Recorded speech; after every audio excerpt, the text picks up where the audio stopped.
नमस्कार मित्रों, एक प्रश्न रोज का एंथ्रोपोलॉजी डोज का प्रश्न श्रृंखला में आपका स्वागत है। मित्रों, अब तक हमने प्रश्न क्रमांक 25 तक यानी क्रमशः 5-5 प्रश्न के 5 वीडियो अभी तक हमने देख लिए हैं और अब हम छठे वीडियो की तरफ बढ़ रहे हैं। प्रश्न क्रमांक 26, देवर और साली विवाह के प्रचलन के कारण बताइए। तो उत्तर रहेगा, देवर विवाह के प्रचलन के कारणों में पहला कारण स्त्री का पराश्रित होना, दूसरा संतानहीन पति की मृत्यु पर उसके वंश को चलाने हेतु उसके भाई से विवाह करना, तीसरा लंबे समय तक साथ रहने के कारण स्वाभाविक रूप से प्रेम हो जाना, चौथा परिवार के विभाजन को रोकना, पांचवा अत्यधिक वधू मूल्य व स्त्रियों की कमी। फिर साली विवाह के प्रचलन के कारण, जिसमें पहला एक व्यक्ति का अपने युवा होने वाली सालियों से विवाह, दूसरा पत्नी से असंतुष्ट होने पर साली से विवाह, तीसरा पत्नी की मृत्यु पर साली से विवाह। फिर प्रश्न क्रमांक 27, परिवीक्षा एवं हरण विवाह क्या है। तो उत्तर रहेगा परिवीक्षा विवाह। इस विवाह में पति पत्नी को विवाह से पूर्व कुछ समय के लिए साथ रहने का अवसर दिया जाता है, जिससे वे एक दूसरे के स्वभाव को जान सके, वे यौन अनुभव प्राप्त कर सकें। सामंजस्य होने की स्थिति में दोनों का विवाह हो जाता है। अब हरण विवाह, इसमें वर पक्ष द्वारा कन्या का हरण करके विवाह किया जाता है। प्राचीन काल में विजेता पक्ष पराजित पक्ष की कन्याओं का हरण करके ऐसे ही विवाह करते थे।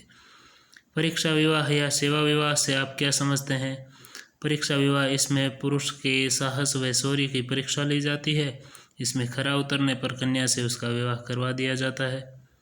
इसी प्रकार सेवा विवाह, दामाद जब अपने सास ससुर की सेवा करके उसके बदले में उनकी पुत्री को पत्नी के रूप में प्राप्त करता है, तो ऐसे विवाह को सेवा विवाह कहा जाता है।